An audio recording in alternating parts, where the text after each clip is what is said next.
idea of like, the severity of the ankle sprain? Um, Tendonitis that he was. yeah, I mean, he obviously, sprained the ankle, and he was able to get through the game, which is positive. Had some swelling, but I thought he was moving better yesterday, and a little bit more mobility. We still want to give it adequate time to make sure he's good to go. Was he able to do anything today? No, he did not, and that was more out of caution. Yeah. Coach, first a couple for you. First off, how you doing? Good. The team is going through some adversity. As a coach, it's a tough job. Who do you have to lean on for as you say, stay the course in some of these tough moments? Well, I think it's important. You go through these stretches, you got to tighten your circle even more. And the circle is us. Right. So we need a little bit more from everybody. And when it doesn't go well, that doesn't mean the process isn't good. Mm-hmm. You're just not getting the result that it's required. So I think it's important for down the line, all of us to be the best versions of us. And I think we've shown that at times this year. We can't get sidetracked with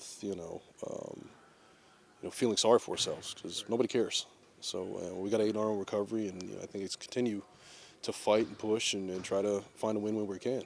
What do you make of the 3-point differential over the last 9 games? Those first probably handful early were just sheer volume, and I thought we've had some games where we shot it well, we just didn't get up the equal numbers. The other night, obviously, 22 made threes is it's tough to absorb. A handful of those were in transition, so that that's an area that we can control. Having the urgency and effort to get to certain shooters on the floor. As far as game plan, these guys are runoffs. We got to make them play inside the line, so we got to do a better job there. As far as generating open threes, I think we've generated a lot of open threes. We just haven't made them. Not to the numbers of some of the opponents, but I think that's where you can live with those, where we're creating the shots we want, creating the shots that we value. We just got to be ready and willing to step up and make them. Coach, which player has stepped up vocally to be a leader in this juncture as you're pushing towards the end of the season? Well, we've seen it from a handful of guys. Brad, Kuz, KP. Those are your top 3 scorers. A lot of it falls on their shoulders. So I think they've taken a lot of the onus on themselves. But you see it, Taj once again, AG, guys who aren't necessarily in the rotation, but their voice carries, and that plays a pivotal role, especially when you're going through some bit of a struggle. Coach, I have 2 more for you. What lesson have you learned as a coach this year, just in this season in particular, about yourself that you didn't know you had inside of you? Well, I just think, with anything, the more you do it, the better or easier it gets. And I think just having to go through last year, you realize it's not always going to be perfect. And sometimes I think what clouds you most is how you thought it was supposed to go. Instead of just staying the course and realizing this is the reality, how do we, work with what's in front of us? And last one for you. Been watching film on Xavier Cooks. He said he's an energy guy. Mm-hmm. I noticed that he's big on the glass and punches out for other teammates. How is it knowing you have a guy that doesn't really need the ball but wants to get others involved and be that glue guy for you? That's huge. I mean, I think it's important to have another guy who is capable of getting you second possessions, who can also defend, but he, impacts it by spacing the floor, attacking the rim, with his cuts, his movement. The 50-50 balls have been an issue for us. That's an area I think he can address. As a roller, we've seen it in some of the clips and his edits in the NBL, is his ability to put pressure on the rim, and not only as a scorer but as a facilitator. You make so much about the speed of the game for players slowing down. Has the game slowed down for you as a coach? Maybe like the speed of moments? Yeah, it has. I mean, I think it's it's easy when you're as an assistant because you're kind of locked into one area, whereas in this role you have to see it all. And granted, I have a lot of help, which is important, but kind of understanding situations and processing those quicker. I think it's come, and living with some decisions. Sometimes you second guess, and it's easy to look at the result and say, well, what would I have done differently? You're charged with making split-second decisions with a limited amount of information, and you're going to get judged in that on those decisions in real time. Obviously with the benefit of hindsight. So, yeah, you have to be comfortable, and not necessarily coach out of fear. Like, how is it going to go? If you believe in it, and this is what you, this is how we're going to do it, then you do it and you live with the result. Did you reach out and say this is a possibility, or you're Yeah, I think it's been in talks for a couple of weeks now, and I probably found out maybe 2 weeks ago in the middle of my playoffs over there. So it's pretty tough to stay focused on that kind of stuff, but it's been an enjoyable process. What was that like for you just once you kind of got the call?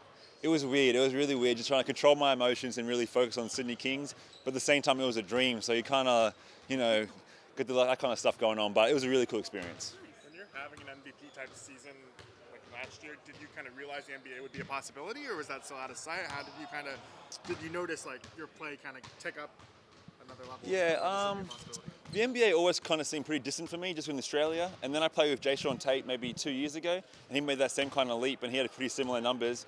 And then last year I had a pretty good year, and nothing really came about. And then this year I got the MVP, and the talk started to pick up a little bit, and I guess my hopes started to pick up, and I'm here now. Can you, from flying overseas, getting ready, quick preparation, can you just talk about your journey of coming for your first game as a Wizard? Oh man, I was exhausted, not gonna lie to you. I played the grand final on Wednesday and had a beer or so, maybe one beer if I'm lucky, and then got on the plane maybe 10 a.m. the next morning. Got in, maybe a 16-hour flight, 18-hour flight, got in, had a bit of a rest day, and then we had a game the next day. So I was pretty tired, and kind of the time difference. So I think it was like about 10 o'clock, during the game, I hit the wall, but it was all right. It was a really fun experience. One thing I noticed, even in your 5 minutes, you're a big offensive rebounder. You punch the ball out to teammates. A lot of your fans back at Sydney agree. Can you give an idea for Wizards fans what your game is truly like? I'm a high energy kind of guy. I like to bring energy. The little 1%ers, I always say, the hustle plays, diving on loose balls, offensive rebounds, and the things that make my teammates great, pretty much. And my last one, what's the message to the Wizards fans now that you're actually in the arena? I'm thankful for you guys. I've got a lot of love so far, and thank you guys. Appreciate you. What do you think about the growth of basketball in Australia with guys like Josh Giddey and Dyson Daniels? Unbelievable. Like I was saying earlier, the NBA always seemed very distant when I was growing up, and nowadays I think there's 10 guys in the league right now, so it's unbelievable. And not only in the league, we have Josh Giddey, who's going to be an all-star one day, and all these kind of guys, so it's awesome. Why are you laughing at that? Yeah. I'm not used to this energy at the end of you the guys season. are really close to me right now. It's all good. Even when you went to college at Winthrop, the NBA was. I mean, you went to the NCAA tournament, right? I did go to the tournament. Yeah, and had big conference of the year. Yeah. It's just kind of my upbringing in Australia. I never really you watch the NBA on television, but they're all Bradley Beal, like, who the hell? That guy's a real person? And then you get here and he's not as tall as I thought. I thought he was going to be 8 foot tall or something like that. But no, I think college kind of made me have that little bit of a taste of it, I guess you could say. And then I did a couple summer league gigs, and that kind of helped out a little bit. But then I went over to Europe and all that kind of stuff, and it kind of seemed like my day had passed, but obviously it hasn't. How are you thinking about this opportunity then? If I'm kind of understanding you correctly, you're like, I never thought I would get here. Now I'm here just trying to make the most of it. What's the goal? What's your mindset? Once I'm here now, I'm hungry to get better and better every day. And even watching the players, these guys are human. They make mistakes. Like I said, it seems so distant until you get here. Now that you see they're human, they have the daily process, they have the daily kind of thing. So it's just to help this team win some games. And I know what I can do on the court. I know I can bring energy, and I'm the kind of guy that most people love to play with. I'm not afraid to do the little things. I'm going to hustle out there. I'm going to do all the little things. I saw Monte Morris talking to you today at practice. Who else has kind of lifted you and guided you to the philosophy and what to expect on the court? Oh, they've all been so lovely. Gil's the main one that stands out. He's probably the nicest guy I've ever met in my life. He said he hasn't said a cuss word in years, so he's probably the main one that stands out, but everyone's been super lovely. Is there anything else about the tight turnaround that stood out to you? Was it how was the plane ride? Anything like that? In terms of just the logistics of moving here and getting. Yeah, it's nothing crazy. I mean, I moved here for college a couple of years back, so it's nothing crazy, but I think the craziest thing about being over here so far, I see how many games these guys play. The back-to-backs is pretty crazy to me, and back-to-back in different cities is pretty cool, but I'll get used to it. Do you know if you'll be here until the start of the next season, or will you get to go back and forth? Will you spend some time? Yeah, No idea. I've got a 2-year-old daughter back in Australia, so I'd love to go back over there and spend some time with her, but whatever happens, happens. Since you're a few years older than Giddey and Daniels, I'm curious when you first heard about them. Giddey, I played in the NBL with Giddey. He was playing for Adelaide. And Dyson Daniels, I haven't played against him. I don't know too much about Dyson right now. Just heard his name around. He went to the AIS, what I went to as well, but I don't know too much about the guy.